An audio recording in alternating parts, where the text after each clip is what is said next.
Hi, this is Bob Scully, and welcome to another edition of The World Show, the Free Markets series. This week, backed by popular acclaim, Professor Richard A. Epstein. You'll recall that last week we were discussing with this very prominent lawyer, professor of law, who was voted one of the most eminent legal thinkers and influential legal thinkers in America. We were discussing how to reconcile libertarianism and the law. He's a dyed-in-the-wool libertarian. Well, we got into a very interesting exercise. What if he could go to Blair House with the president-elect in November, or the White House if it's a re-elected incumbent, and have an hour to give him some very good advice, nonpartisan, on 10 things to do from a libertarian perspective in America to make it a better place? What would he say? We did 4 of those last week, and we liked it so much, we're doing the 6 other points right now. Here's Professor Epstein. So, Professor Epstein, let's pick up where we left off together in the Oval Office. I'm watching over your shoulder, and the President is listening attentively to your libertarian point of view on 10 major factors in the economy. And you've already given him your point of view on jobs, bailouts, the public debt, and taxes. And now his 5th question is about the currency. What do I do with the currency and the Fed and all that? Well, essentially, my view about this is I'm not a gold bug, because the amount of gold in an economy can vary, and with it the value of the currency. But I think that one has to go back to the basic monetarist principles of Milton Friedman and Anna Schwartz, which is the object in that particular system is to try to keep the currency essentially constant relative to the GDP. The importance here is that you want to have a stable currency so that when people enter into private negotiations, they don't have to bargain over the uncertainty as to what the dollar or the pound will be worth at some time in the future. And this means, in effect, that you could simplify contracts vastly. It's much easier to enter into long-term arrangements like mortgages because you have one of the elements of gratuitous uncertainty removed from the type situation. And the second thing that you want to do is, with an institution like the Fed, is remove from their jurisdiction all the collateral things that have been put onto them in recent years. Much of that goes through the Dodd-Frank Act, most of which should be repealed. There's something known as the Durbin Amendment, on which I work, which essentially has the Fed setting regulations for the amount of interchange that can be charged on debit cards. Any price controls over market type arrangements are foolish, and putting the Fed on that just diverts their resources from other things. The basic strategy about government is you want your agencies to do a few things and you want to do them well, but you don't want to create these smorgasbord operations in which a bunch of amateurs that keep on bumping into each other's way. And it strikes me that even though central banks obviously have come a long way from, the 1920s in Germany when they would print at will, things have gotten much better than that, but still in Europe and Japan, they still come under a lot of pressure to do things monetarily, and it's hard to insulate them from that.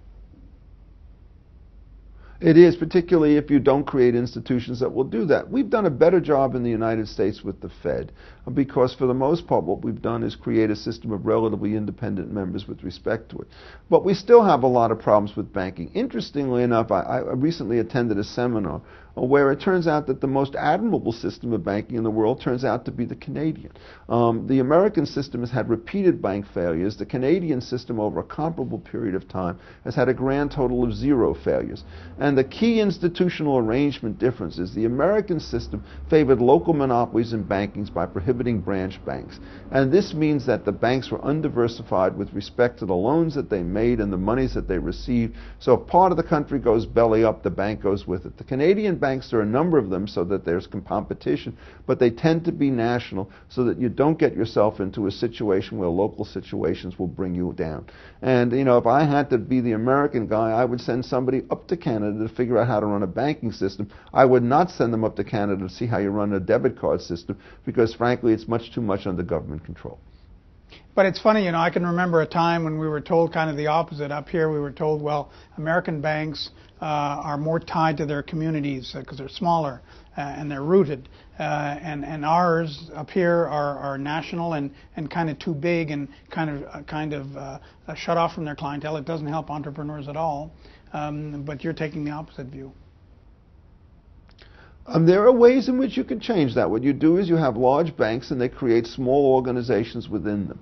So what you want is local people to initiate the loans, but you have to be able to get a pool at the bank level which is a little bit more diversified. And I don't think that that's an argument in favor of this insular system of branch banking which has plagued the United States for so much. Rather, these isolated banks. It's a system for intelligent centralized management. And I think the Canadian banks have done a much better job. And you'll note that, the TD Bank in the United States, which seems to be sprouting offices everywhere, is in fact what, the Toronto Dominion Bank or some such thing? Yeah, Toronto Dominion, yeah. Okay. I mean, and they've learned well. They did not go through this stuff. And they learned how to separate their asset pools and to figure out what kinds of investments. What we've done in the United States with banking is we've taken the big banks and make them bigger. It is simply untenable to run a banking system where your 4 largest banks are 4 times as large or 8 times as large as the 5th largest bank. And you really have to try to find a way to spin things out of Bank of America, Citibank, Chase, and even Wells Fargo, which is the smallest of the 4. And then the president looks at you and says, okay, here comes number 6, and he knows you're going to be very strict with him on it because you have the libertarian point of view. So he says, what do I do about regulation? Well, regulation is a vast subject, and the question is, what are the targets of regulation first? And here I would put it in the following way. Controlling the sorts of, I'm going to use a technical term and then explain it, externalities that were actionable at common law is something you have to take seriously. And what that means is if you've got a factory that's polluting and throwing things out, private rights of actions by individuals who are aggrieved is just a very inefficient way to deal with it. And so what you want to do is to get a system of direct regulation whose chief objective is to reduce pollution and not to achieve other ends. This turns out to be extremely difficult to do. Just to give one example. Right now what we do is we have a very heavy system of regulation with respect to the pollution that comes from new vehicles and new sources under the Clean Air Act in the United States. But we have very weak regulation with respect to existing sources that are not coming online. So this ridiculous permitting process means that we keep forever really dangerous sources while keeping out those which are better. The correct policy is to say, if you could produce $1 million worth of goods with 1,000 tons of pollution under the old system and do it with 1 ton of pollution under the new system, don't keep the new system out because they haven't reduced it to 1/10 of a ton. You've got to be smart on that stuff, and that's the major stuff. With respect to trade regulation, here the issue is generally monopoly, and I'm just going to give a first approximation of it. The areas where you want to worry about most are cartels, which for the most part create unification without any efficiencies. You've got to give a little look with respect to mergers. But the most important thing is not to use the trade laws to create local monopolies for people by knocking out their various kinds of competition. That means you want to relax the barriers with respect to free trade, that is from goods and services coming in overseas. And then for the rest of it, what you try to do is to create a set of rules which allow companies to trade with confidence that their trading partners will in fact honor their obligations, which means you want to be a strong supporter of the voluntary exchanges which allow a large number of traders to come together. On consumer protection, you always have to worry about the issue about fraud, but you've got to do it smart. You can't do it dumb. So simple disclosures of the primary targets are what you need. And then again, instead of trying to regulate a few firms and big firms, you want to encourage entry by smaller firms and to give customers who are in fact built ordinary rights of actions which they could achieve with respect to the torts or with respect to the courts.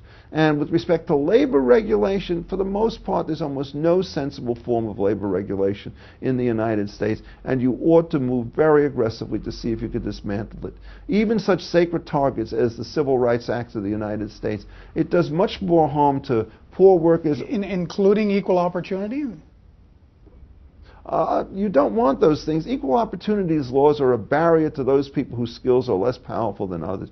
I'm perfectly willing to allow, and indeed I'm in favor of having any private enterprise decide to run whatever kind of job training program, whatever affirmative action program they want, because they're going to be subject to market forces. And what market forces tell you is that the myth that there's something known as a merit good, that is the only thing that matters in a firm is how many widgets an individual working alone can produce, is false.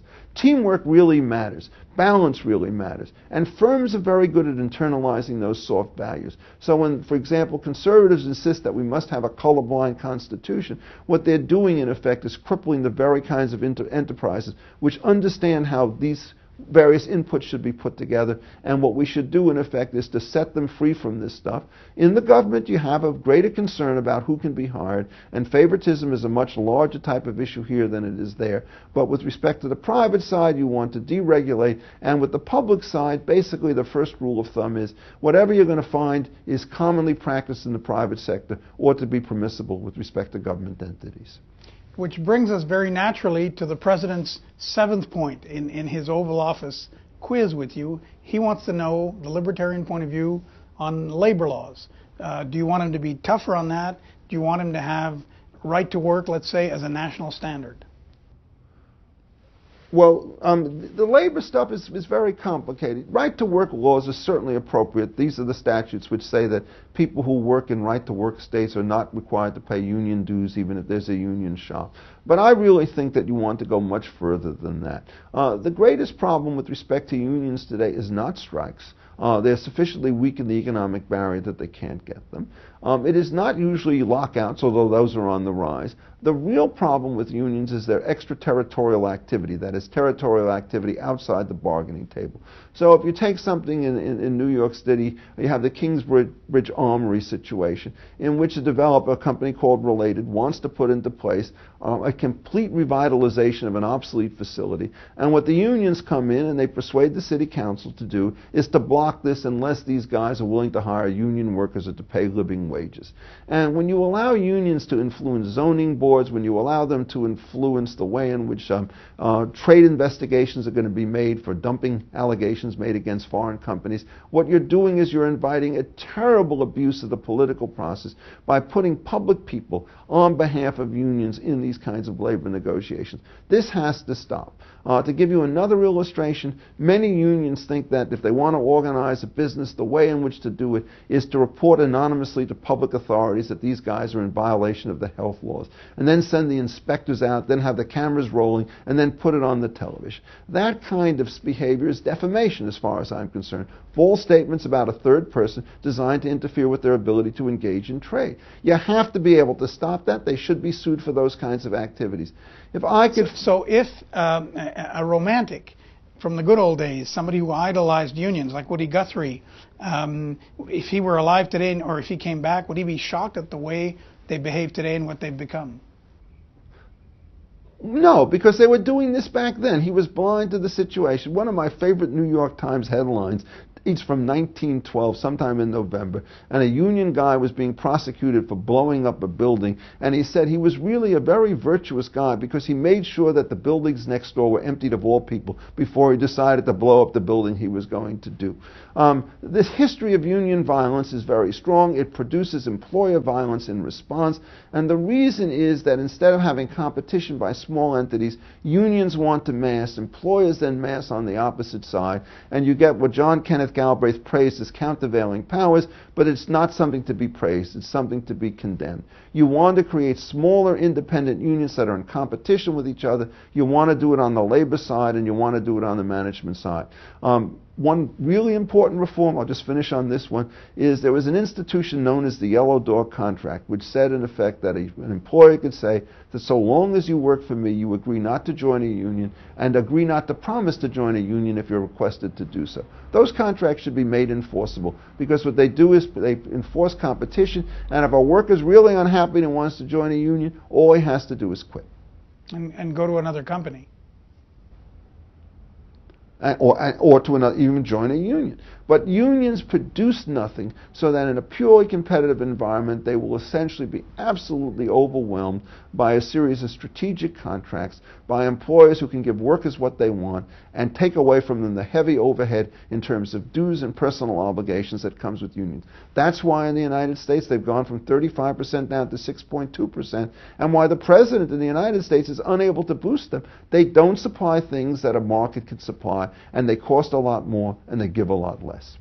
All right, and then the newly elected or re-elected president looks at you, and he's got point number 8 for you, and that's a real headache for him and for you, congressional gridlock. What's the Libertarian point of view? Oh, I mean, my view about that is until you get some deregulation, gridlock is one of the few things that save a nation. Gridlock means that on average you're going to pass fewer laws, and most of the laws that you're going to pass are going to be unwise. And the whole purpose of an original constitution, which created different houses with different terms of offices and had checks and balances and vetoes, was the presumption that most legislation is bad, and so therefore we want to give it an uphill battle. The irony is that we've managed to create a system where most of the laws on the books are bad, and now it becomes extremely difficult to figure out how to repeal them. So what you'd like to do, in my view, is to relax the checks and balances with respect to repeals, but not with respect to new enactments. And I don't see constitutionally how do you do that. And you don't worry too much about the gridlock. Well, I think what you have to do is, I mean, you know, if you're going to be a president, you can't shilly-shally. You can't try to make your public announcements appear that everybody's equally right on every kind of issue. What you have to do is to summon a moral majority and hope that you can, in the short run, persuade people that they're going to be better off if they have a huge package of bills, each of which protects a set of special interests, all of which are abolished simultaneously. All right. And then the president looks at you and gives you item number 9, the environment. Well, again, I mean, I sort of hinted at that when I talked about regulation. What you want to do with the environment is to control externalities through the use of government coercion where private individuals can sue.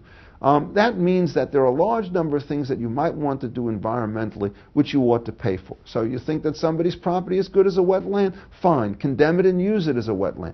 But the moment you allow people to say, oh no, no, this guy is interfering with the magical cycle of nature, we don't have to pay him a dime, what you do is you find that a minnow can now travel up the stream, and that's probably worth $100, but somebody is no longer going to be able to mine coal out of the area, to cut down timber, do something of the sort, which is going to cost millions. The key thing to understand about government overregulation in the environmental area is if you allow the government to take a lot of resources from private hands at zero price, it will overconsume. I worked on a case once in the state of Michigan in which the issue was whether or not a following piece of land was a wetland which you could stop building on without cost. And this was a prime plot of real estate in the center of a town, and there had been a tractor which had come through and left a bunch of puddles there in the tread marks. And the government comes through, and what they do is they kind of draw circles around all these treads and puddles and announces that they're wetland. And if you could find a 73-shaped object that you could put on this particular thing within those areas, be free to do so. Then what they did is they said, well, you know, we really don't want this land. You go buy us some really good wetlands out somewhere else and we'll relax this designation. That's just naked coercion. I'm all in favor of the government buying lands. I'm all in favor of private people putting them aside if you pay for it out of public monies. But to trump up a charge of a phony wetland and then exact from a given guy who wants to build on it sums of money that allow you to buy something somewhere else is just a naked form of extortion and should be condemned as such. But it's so easy to sell that politically because everybody loves clean air, loves clean water. Well, I love them too, and you can sell them. You make the battle over means, not over ends, when you talk about this. They are using dirty means in order to achieve perfectly legitimate ends, but there are better ways in which you can do it. So use those ends, use those means to achieve the desirable ends. And if the government wants to condemn a set of pristine lands which has strong environmental values, put it up to the taxpayers. They are now going to have to figure out whether their tax dollars are in effect going to be better spent on this or something else, either public or private, and you'll get a decent political process. The thing to understand is you will not get a decent deliberative democracy if the government is allowed to deliberate on how it's going to steal from individuals at zero price. You only get honest public deliberation when the costs are put on the table along with the benefits, and only a system that requires compensation, just compensation, can do that. And now, our time in the Oval Office is almost up, and the president is getting to the end of his 10-item list, and he looks at you and says, you're a libertarian. Talk to me about states' rights. Should we devolve? Should the federal government get smaller and devolve to the states? Well, this turns out to be a very complicated question, and I'm basically in favor, at least in the United States, and I think this also works for Canada as well with the provinces, on the following solution. There is no abstract argument for or against states' rights. States can become demonic and tyrannical with respect to individuals within their borders, and the federal government could create nationwide monopolies. What you have to do is to figure out the problems you're trying to solve and then figure out the level of government that's best able to solve it. So as a first approximation, what you want to do with respect to local productive activities, these little squares I talked about in the last show, is to make those subject to state regulation, but to insist that the state regulation in the form of zoning be subject to a just compensation restraint. So that way you get local knowledge on the one hand, but you don't get the overclaiming that I talked about with respect to environmental stuff on the other hand. When you start talking about those long skinny threads, about railroads and about all sorts of other highways and telecommunications and so forth, the great danger is that the states can blockade so that you could never get a railroad from east to west. And with respect to those kinds of issues, what you generally need to do is to have federal regulation so that the entire network can be put under unitary control. And then if it wants to, it can delegate some fraction of that control of the network, say for local phone calls, to local agencies. The local national decisions and distinction in telecommunications doesn't mean much anymore because everybody has a cell phone. And the first time I realized this is when I was sitting in Colorado and I was calling my daughter who had a New York phone address and I had a Chicago one, and we were 10 feet away on the hill. Right? You know, we're using cell phones, local calls, distance calls, who knows? But when you're doing with pipelines and so forth, and railroads and airplanes, at that point the blockade issue is very important. So you need to have the federal government handle that problem. And that's what was done on the original Commerce Clause design in the United States, where it said Congress has the power to regulate commerce with foreign nations among the several states and with the Indian tribes. The whole point among the several states is you cannot let local blockades destroy a common market and trade. And that's the central function of a federal government. But at every stage, you have to be worried about oppression. Local governments oppress, national governments oppress, so structuralism will not solve all your problems. What you need in addition to that are constitutional protections of property rights against their usurpation without just compensation. And final question, there's a cliche that used to be bandied about decades ago and actually throughout most of history. Whenever a new invention appears, people predict that jobs will disappear and will not come back in equal numbers. And of course it always turns out to be wrong and silly because after the invention is there, new jobs do appear in completely unforeseen ways. But now people are saying it again. Despite that, the lesson of history, people are saying again that the technology we have now is so smart and so efficient that it's eliminating vast numbers of jobs that will not reappear. What do you think of that? I think it's one of the most bogus and dangerous arguments that you could ever make. Yes, there's going to be a decline in the print medium, but if you take the number of jobs that are now created in the various web-based mediums, that number is going to far exceed them. And then there are support industries that have to take place with respect to them as well. So you never want to do this. I mean, I have a wonderful proposal to create jobs. What you do is you interview telephone operators so that every time you want to make a call, somebody says, "What number, please?" You could go right back that far. ATM machines, you really want to abolish those because it turns out they allow people to get money at a thing? No, you release that, and if you have accurate labor markets, this is what will happen. Wages will a little bit fall, but the fall in the level of prices will even be greater so that the aggregate situation will be a higher level of standing of living with respect to everybody. What are you going to do about transitions? Well, the most abrupt transitions tend to take place where you get unions that dig themselves in, find that they lose in these kinds of situations, and then what you do is you have a radical restructuring or downsizing in a business. You have to get rid of the discontinuities that monopoly bargaining creates in labor markets. You have to do the same thing with respect to real estate development. If you remove the monopoly, remove the government restrictions, try to create a low-tax environment, all this stuff about the doomsday on new technologies will quickly disappear. This is a form of Ludditism, which you remember back in the 18, 19, 20 period, the way in which you stopped industrialization in England was to kill all the machines. Well, let me just give you one little statistic. These machines were not around much. By 1850 they start coming in, and then miraculously by 1900 you see the living the life expectancy in England goes from 40 to 47 years. And nobody can figure out why, because all they can do is report the atrocities of a laissez-faire economy. But there is a simpler explanation. You think it's bad working in these factories. You happen to read about Murdstone and Grimsby in David Copperfield. Charles Dickens was not a particularly astute thinker on these things.